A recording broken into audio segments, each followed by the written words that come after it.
missing you loads. Mrs. Harker asked a few of us to get together and think about her favourite stories and read them to you, like we would usually do at the end of the school day.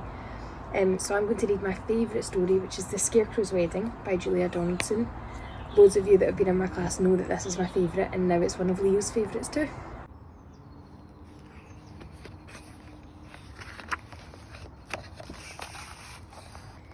Betty O'Barley and Harry O'Hay were scarecrows. They scared lots of crows every day.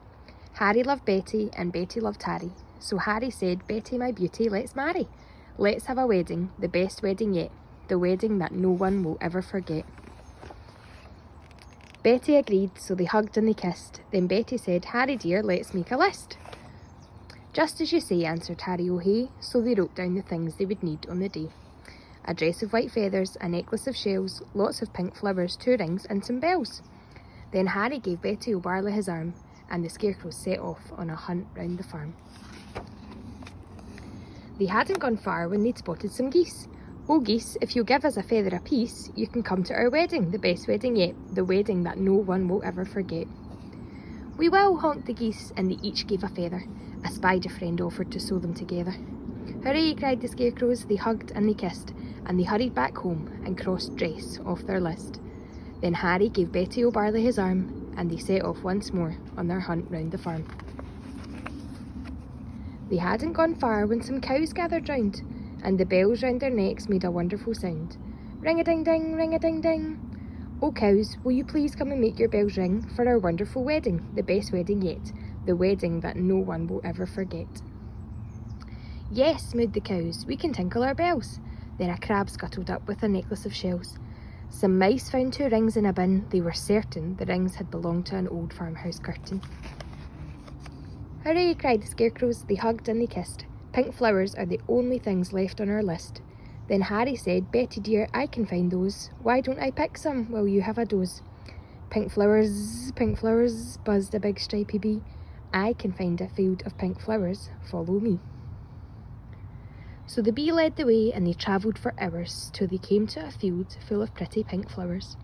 Harry stood thinking, "I won't pick them yet. I need to find water to keep their stalks wet." "Just follow me," croaked a lumpy old toad. "There's a lovely wet pool at the top of this road." They climbed up the road. It was terribly steep.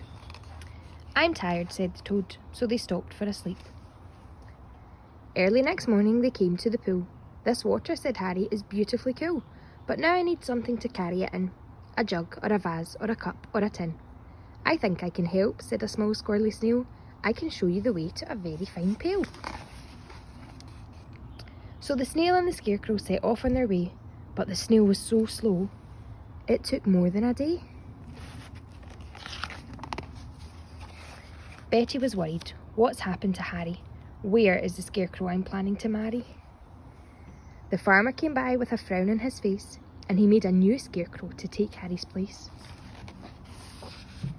"Good day," said the scarecrow. "I'm Reginald Drake." He took Betty's hand and he gave it a shake. "Together," he told her, "we make a fine pair. You're really quite pretty, apart from your hair." Then he jumped in the tractor and told her, "Hop in. I'm a really fast driver. Let's go for a spin." But Betty said, "No, I must wait here for Harry. He is the scarecrow I'm going to marry. We're planning our wedding, the best wedding yet, the wedding that no one will ever forget." Reginald laughed. "You'll be waiting forever. Forget about Harry. I bet he's not clever." "I must be the cleverest scarecrow alive. I can sing lots of songs, I can dance, I can drive. I'm dashing, I'm daring, I'm cool as can be. I can even blow smoke rings. Just watch me and see." And he took out a big fat cigar from a packet the farmer had foolishly left in his jacket. "But smoking is bad for you," Betty exclaimed. "You really ought to be feeling ashamed." "Don't be a fusspot," said Reginald Drake. "My smoke rings are staggering, make no mistake." He struck up a light and he tried hard to smoke, but straight away started to splutter and choke. What happened next was completely unplanned. The lighted cigar tumbled out of his hand. It fell to the ground and it started a fire. Betty screamed help, and the flames flickered higher. But Reginald Drake said I'd better be off, and he bounded away with a terrible cough. Then suddenly, who should appear on the farm but Harry O'Hay with a pail in his arm. Betty, cried Harry, my own future wife. He poured on the water and saved Betty's life. Then he picked up the flowers, they hugged and they kissed. And now they said, everything's crossed off the list.